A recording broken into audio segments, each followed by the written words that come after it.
everyone, welcome back to the Tarot Tanvi. I am Tanvi, this is my studio and these are my tarot cards, and today I'm going to talk about what you can do in case of a panic attack.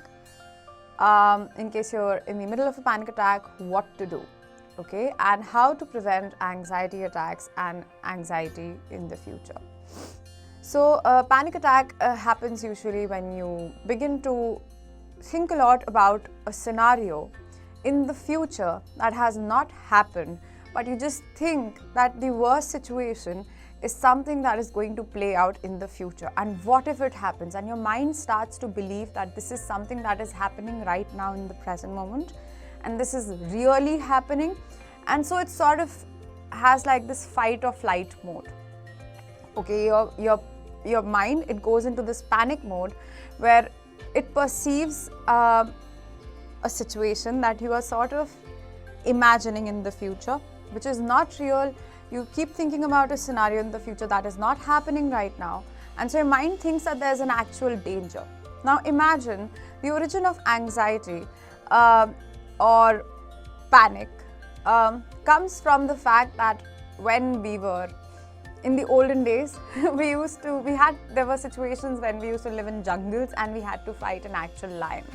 So now imagine a lion is standing in front of you. Now you need to fight with the lion, or you can flight away from the lion. So this is called the fight or flight response of your human mind. Now this is exactly what happens in case of an anxiety or a panic attack. Okay, so your mind is imagining that there's an actual lion. But the problem with the modern world is that we do not live in jungles. We do not have to fight wild animals anymore, and our life is not really in danger. Okay, but our mind gets convinced that there's an actual lion.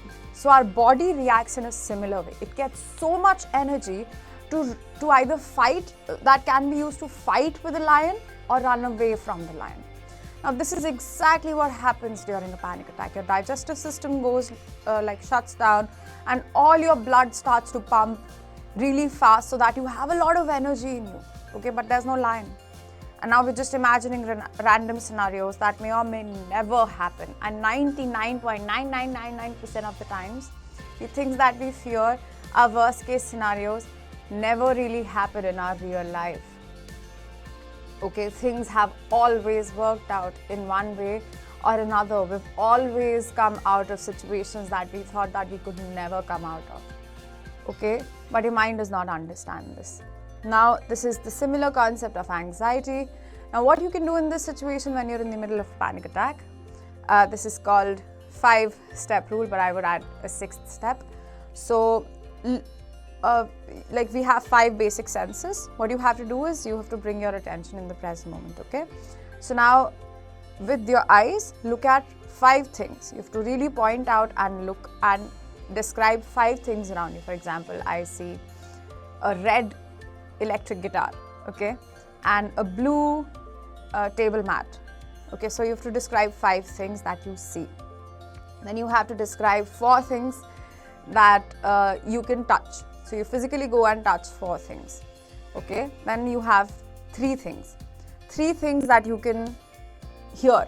3 things that you can hear. 3 sounds, just describe those 3 sounds in detail. Then 2 things that you can smell. Okay, could be your perfume, could be another person's perfume, I don't know, whatever, your food, your tea, describe that smell.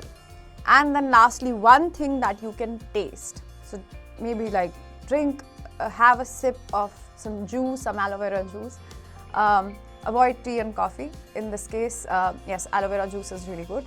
And the 6th step is seek professional help. Please do not shy away. Seeking help does not make you weak. It does not mean that you have something wrong with you. It just means that you are strong enough to identify where you need to work on, and that the fact that you need help. Okay, so I hope that these steps were helpful, and I'm going to pull cards out for you. So the card for you is the 3 of Pentacles. So the 3 of Pentacles talks about collaboration, collaborating and working together with people. And in this particular deck, I see that they are knitting.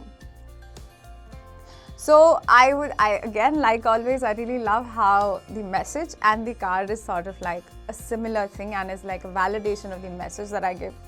So this card for me in this particular deck is talking about indulging yourself into your creative activities. Creativity or your hobbies are very important. I also think that your hobbies are something that you should be pursuing primarily and should not just be like your last priority.